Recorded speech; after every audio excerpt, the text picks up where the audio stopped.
জানিয়েছিলেন বাংলাদেশের যে বর্তমান যে পরিস্থিতি রাজনৈতিক, সামাজিক এবং আমাদের অন্যান্য বিষয় পার্শ্ববর্তী দেশের আমাদের প্রতি যে মিথ্যাচার, এ সকল বিষয়ে বাংলাদেশের অস্তিত্ব রক্ষার জন্যে রাজনৈতিক দলগুলোর কাছে সহযোগিতা চাওয়ার জন্যে আমাদের প্রধান উপদেষ্টা সাহেব আজকে রাজনৈতিক দলের সাথে আলোচনা করেছেন। রাজনৈতিক দলের নেতৃবৃন্দ এবং আমরা বিএনপির এখানে উপস্থিত ছিলাম। আমাদের সকলেই একই ধরনের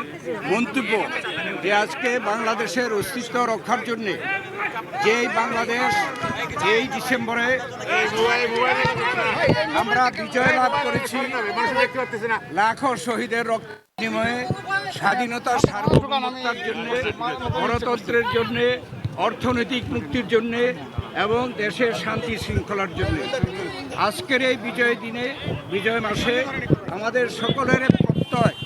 যে বাংলাদেশে বর্তমানে যে সরকার রয়েছে, এই সরকার অন্তর্বর্তীকালীন সরকার, এই সরকার এদেশেও যে ছাত্র জনতার গণ অভ্যুত্থানের মাধ্যমে প্রতিষ্ঠিত হয়েছে, তাদের দায়িত্ব যে এ দেশে স্বাধীনতার সার্বভৌমত্ব রক্ষা করা,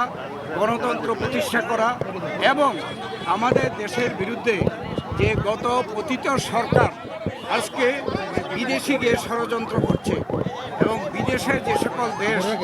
সেই পতিত সরকারের, ফ্যাসিস্ট সরকারের সহযোগিতা করছে, তাদের বিরুদ্ধে সকলে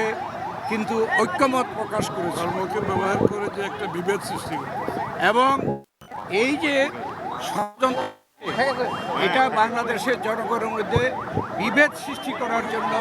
অপচেষ্টা হচ্ছে। অতএব আমরা সরকারের সাথে ঐক্যমত প্রকাশ করেছি যে সকলে জনগণ এমনিভাবে জুলাই আগস্টে ছাত্র জনতার গণ অভ্যুত্থানের মাধ্যমে এই ফ্যাসিস্ট সরকারকে বিদায় করা হয়েছে, তাদের এবং তাদেরকে যারা সহযোগিতা করছে, যাদের ষড়যন্ত্র সেইভাবে এদেশের ছাত্র জনতা সকলে মিলে এই ষড়যন্ত্রকে আমরা সকলে মোকাবিলা করব, এই প্রত্যাশা আমরা সকলে ব্যক্ত করছি। এবং মাননীয় প্রধান উপদেষ্টা বলেছেন জাতীয় ঐক্য সৃষ্টি করার জন্যে তিনি যথাযথ পদক্ষেপ গ্রহণ করবেন। আজকে রাজনৈতিক দলগুলো যারা আমরা উপস্থিত ছিলাম, তারা সকলেই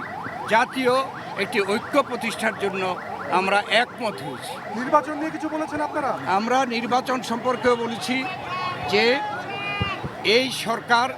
ওয়াদাবদ্ধ যে জনগণের অধিকারকে ফিরিয়ে দেওয়ার, তাই আমরা বলেছি যে অতি দ্রুত সংস্কার সাধন করে নির্বাচনের জন্য একটি রোডম্যাপ দেওয়া,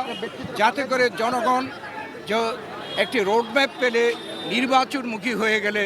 যে সকল ষড়যন্ত্র এখন আপনারা দেখতে পাচ্ছেন, এইসব ষড়যন্ত্র আর কেউ করতে সাহস পাবে না।